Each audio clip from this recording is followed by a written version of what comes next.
ഞാൻ തന്നെ ഗവേഷണം നടത്തിയ ഒരു ഐറ്റമാണോ എന്ന് ചോദിച്ചു കഴിഞ്ഞാൽ അതെ, 2-3 ഐറ്റത്തിൽ നിന്ന് ഒരു ഐറ്റം അങ്ങ് ക്രിയേറ്റ് ചെയ്തെടുത്തതാണ് കേട്ടോ.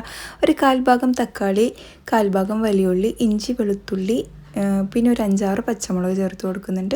മല്ലിയില അതാ ഇത്രയും ചേർത്ത് കൊടുക്കുന്നുണ്ട്. കുതിർത്തിയ ബദാമും കാഷ്യും ചേർത്ത് കൊടുക്കുന്നുണ്ട്. നന്നായിട്ട് അരച്ച് പേസ്റ്റാക്കി എടുത്ത ശേഷം ഇതാ ഏകദേശം ഒരു 3/4 കിലോ ചിക്കൻ ചെറിയ പീസസ് ആയിട്ട് എടുത്തിട്ടുണ്ട്. അതിലോട്ട് ആ ഗ്രീൻ മസാല അങ്ങ് തട്ടി കൊടുത്തിട്ടുണ്ട്. പിന്നെ ഇതാ തൈര് ചേർത്ത് കൊടുക്കാം. നാരങ്ങയുടെ നീര് പകുതി എടുത്തിട്ടുണ്ട്. ഇച്ചിരി മഞ്ഞൾപ്പൊടി, അതുപോലെ തന്നെ ഉപ്പും. ഇനി നിങ്ങൾക്ക് വേറെ എന്തെങ്കിലുമൊക്കെ പൊടി, അതായത് കുരുമുളകൊക്കെ ചേർക്കണം എന്നുണ്ടെങ്കിൽ ചേർത്ത് കൊടുക്കാം കേട്ടോ. എന്നിട്ട് നന്നായിട്ട് കുഴച്ച് ഒരു 2 മണിക്കൂർ അതങ്ങ് റെസ്റ്റ് എടുത്തോട്ടെ. പാവല്ലേ, നമുക്ക് കഴിക്കാനുള്ളതല്ലേ. അതിന് ശേഷം ഞാൻ ഇതിലോട്ടൊരു വലിയ സ്പൂൺ കടലമാവും അത്ര തന്നെ മൈദപ്പൊടിയും കൂടിയും വേണം കേട്ടോ. എന്നിട്ട് നന്നായിട്ട് മിക്സ് ചെയ്തിട്ട് നമുക്കിത് ഫ്രൈ ചെയ്ത് എടുക്കണം. ഫ്രൈ ചെയ്ത് എടുക്കാൻ നേരത്താണ് നമ്മൾ ഈ പൊടികൾ ചേർത്ത് കൊടുക്കേണ്ടത് കേട്ടോ.